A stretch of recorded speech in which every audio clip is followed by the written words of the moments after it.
Hello mga guys! Long time no vlog tayo. Sobrang busy lang kasi ng life. Medyo maingay dito sa amin kasi maraming mga aso. But anyway, shout out sa mga nanonood ng aking mga vlogs. Kaya today's upload mga guys ay gagawa tayo ng certificates. It was in the middle of the night at gagawa ako ng certificates kasi malapit na yung aming card day. Syempre para hindi loaded, syempre gagawin natin yung ating work step by step para meron tayong time sa ating family, o diba? And syempre para hindi mag-dump yung ating mga gagawin. So dito natapos ko na gawin yung certificates. Of course, thank you sa Canva. Natapos ko ang certificates ng mabilis. So dito nagpiprint na ako ng certificates. Actually natapos ko na yung iba, yung perfect attendance natapos ko na. So ito is yung mga with honors ko na mga pupils. Tinalang at nakasave yung aking ginawa last quarter. Kaya i-edit na lang talaga ako, o diba? Ayan, at tumalabas na yung ating certificates. Ayan, o diba?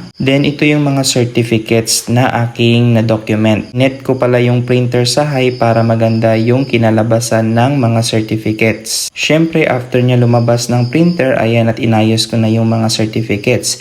Kasi parang matutulog na ako dyan mga guys kasi middle of the night nga, diba? Maaga pa yung pasok bukas. So I need to rush talaga mga guys. So yan yung aking mga naggagandahang mga certificates na ginawa sa Canva. Buti na lang talaga at na-introduce ang Canva na application. Yeah, at is yung aking work. O diba? Gusto mo yarn?